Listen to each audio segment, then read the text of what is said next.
Bonjour, je vais vous expliquer l'indicatif présent en néerlandais.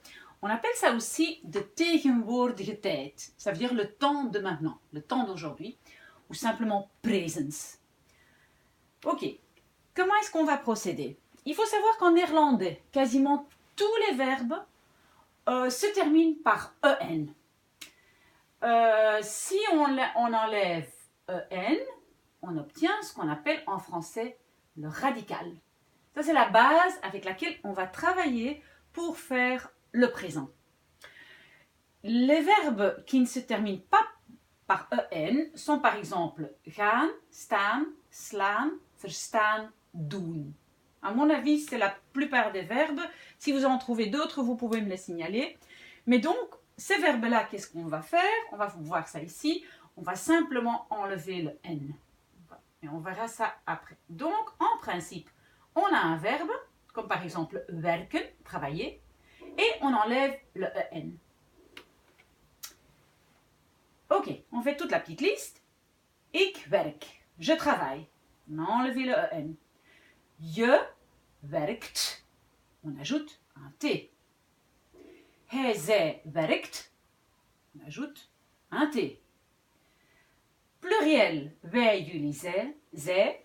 En néerlandais, on utilise toujours l'infinitif. Donc le verbe qu'on avait au départ. Werken. Wij werken, jullie werken, zij werken. D'accord? Ça c'est facile. On va voir qu'il y a simplement, ici il y a une seule exception. Ce sont les verbes à particules séparables. Ok, on verra ça après. Donc, ça c'est la base. On utilise toujours ce système. Attention, ne pas oublier que quand on fait une inversion, c'est-à-dire quand on change le verbe et le sujet de place pour la deuxième personne seulement, pour le je, on enlève le t. On voit qu'ici, werk je, travailles-tu, werk je, il n'y a pas de t. Donc, voilà. D'accord. Alors, on prend un de ces verbes-là, gaan, qui ne se terminait pas par en, mais donc qui se termine simplement par un n. On va enlever le n. On va faire la même chose qu'ici, sauf que pour la première personne, ik, on enlève encore un a supplémentaire. Donc, ik ga. Pour le reste, identique. Je gaat, hij, zij gaat, wij, jullie, zij gaan. Vous voyez? Exactement le même système. On ajoute un T pour deuxième et troisième personne et on utilise l'infinitif ou le verbe du départ, voilà, pour le pluriel. Wij gaan, jullie gaan, zij gaan. D'accord. Alors, on a le verbe zeggen. Qu'est-ce qui est un peu spécial, c'est que on voit ici deux consonnes identiques. Zeggen. Qu'est-ce qu'on fait dans ce cas-là? En fait, on enlève une des consonnes aussi. Voilà, hop. Et le radical, c'est zeg. Qu'est-ce qu'on obtient? Ik zeg, je zegt, hij, zij zegt. Pluriel, de nouveau le verbe complet. Vous voyez, donc on a en fait exactement le même système qu'ici au départ. Pour le ik, on ne rajoute rien, on prend le radical. Pour les deux autres personnes du singulier, on rajoute un t. Voilà. Attention, quand on fait inversion ici, on n'utilise pas le t. Ga je, zeg je. Attention. Pluriel, zeggen, le verbe complet. D'accord. Qu'est-ce qui se passe maintenant si on a un verbe qui a un A, E, O, ici, et juste après, seulement une consonne. Vous voyez? J'ai ici un A, un E ou un O, et après, j'ai seulement une consonne. Pas deux consonnes comme zeggen, seulement une consonne. Qu'est-ce que je dois faire dans ce cas-là? Dans ce cas-là, on va doubler la voyelle. Vous voyez, laten, ça devient laat. Weten, ça devient weet. Kopen, ça devient koop. Mais alors, vous allez me dire, mais en fait, je n'avais quand même pas de T avec ik. C'est pas ik là, il n'y a pas de T. Si, il y a un T. Pourquoi? Parce que le T était déjà là au départ. Je n'ai pas rajouté un autre T. D'accord? Le T était déjà là dans le radical. J'enlève, j'enlève, j'enlève. Qu'est-ce que j'ai comme radical? Radical, L-A-T. Je dois simplement doubler la A. J'ai comme radical W-E-T. Je dois simplement doubler le E. J'ai ici kopen, radical. Je dois simplement doubler le O. Ok, qu'est-ce qui se passe alors pour la deuxième et troisième personne où en fait je dois rajouter un T? Parce que la règle dit pour la deuxième et troisième personne, je rajoute un T. Laat, il y avait déjà un T, je ne vais pas le doubler. Deux T au bout, en néerlandais, ça n'existe pas. Je laisse comme ça. Je weet, il y avait déjà un T au départ, donc je ne rajoute pas un deuxième T. Koop, ik koop, c'est vrai, il n'y avait pas de T, je ne dois pas en rajouter non plus parce que c'est ik. Deuxième et troisième personne qui sont toujours similaires, vous voyez, on prenait la base et on rajoutait le T. Qu'est-ce qu'on va faire ici? Ok. Je laat, je ne vais pas rajouter un T parce qu'il y avait déjà un T, je n'en mets pas deux. En néerlandais, ça n'existe pas. Weet, identique. Koop, la base c'était K-O-P. J'avais doublé le O parce que j'avais seulement une consonne ici, donc j'avais koop. Évidemment, pour la deuxième et troisième personne, je dois rajouter un T, d'accord? Pluriel, aucun problème, j'utilise de nouveau le verbe complet. Laten, weten, kopen, voilà, j'utilise le verbe complet. D'accord.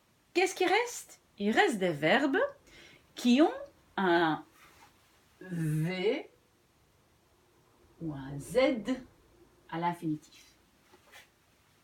Qu'est-ce qui se passe avec ces verbes-là? Donc, le V de l'infinitif, il devient F. Le Z de l'infinitif devient S. Ok. On fait le même système. On enlève le EN. On enlève le EN. Ici, j'ai la voyelle IJ. Je ne dois rien faire, je ne dois pas doubler, mais le V devient F. Lezen, j'ai une voyelle E et une consonne. Attention, je dois d'abord doubler le E et je dois aussi transformer le Z en S. Ik lees. Ik blijf. Ik lees. Ok, qu'est-ce qui se passe pour la deuxième et troisième personne? Je, hij, zij. Je rajoute simplement un T. Vous avez vu? J'ai rajouté comme ici, comme notre verbe d'exemple, j'ai rajouté un T. Qu'est-ce qui se passe ici au pluriel? Wij, jullie, zij, blijven, lezen. Je reprends exactement le verbe à l'infinitif qui était là au départ. D'accord. Alors évidemment, ça ce sont en fait les règles de base. Il y a évidemment, comme dans toutes les langues, il y a des exceptions. Et les exceptions en néerlandais, ce sont des verbes qu'on utilise souvent comme auxiliaires. Ce sont les verbes zijn, hebben, kunnen, mogen, willen, moeten, zullen, zouden. Je vais faire une autre vidéo qui explique tout ça parce que c'est un peu compliqué. Ce sont des verbes, en fait, les conjugaisons, on doit les apprendre plus ou moins par cœur parce qu'il y a des exceptions. Ok, donc ça, pour l'instant, on laisse de côté. Alors, qu'est-ce que je peux encore dire de la négation? Niet. Où est-ce que je mets le niet là-dedans? Après le verbe. Ik werk niet. Jullie werken niet. Hij gaat niet. Zij zegt niet. Jullie kopen niet. Jullie lezen niet. D'accord? Donc, on met ça après le verbe. J'avais promis de dire encore quelque chose concernant les verbes à particules séparables. Pour l'instant, j'enlève ça ici. Les verbes à particules séparables qui sont toujours un problème, surtout pour les francophones. Par exemple, le verbe opbellen. Opbellen. Souvenez-vous qu'un verbe à particules séparables, c'est un verbe qui a ici devant une petite particule op, qui dans certains cas s'enlève de l'infinitif et se met ailleurs, souvent derrière. Et c'est exactement ce qui va se passer ici. Donc, je vais faire le présent de opbellen. Ça va être ik bel op. D'accord? Je, souvenez-vous, on doit rajouter un T. Je belt op. Hij, zij belt op. We bellen op. D'accord? Jullie bellen op. Ze bellen op. D'accord? Donc la seule chose qui s'est passée, donc j'avais dit au pluriel, vous pouvez toujours utiliser le verbe à l'infinitif, c'est ce que j'avais dit. Il y a une exception, quand c'est un verbe à particules séparables, on met le op derrière.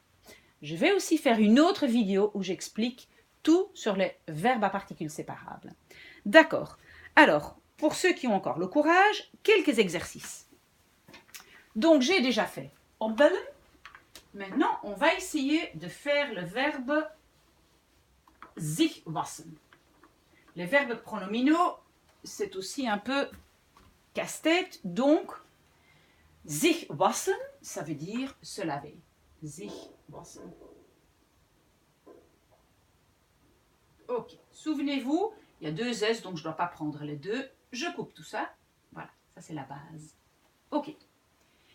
Ik was me. Évidemment, je me lave, pas je se lave, d'accord? On est bien d'accord? Ik was me. Vous avez bien compris que le sich, il se met aussi derrière. Comme la particule séparable, le me est derrière. Ok. Je wast je. Hij, zij wast zich. We wassen. Souvenez-vous, j'ai dit, on peut prendre le verbe complet. We wassen ons. D'accord? Nous lavons.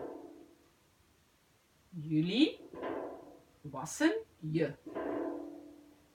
Ze wassen zich. D'accord? Je ferai aussi encore une autre vidéo qui explique un peu tout sur tous ces petits mots, des pronoms personnels, etc.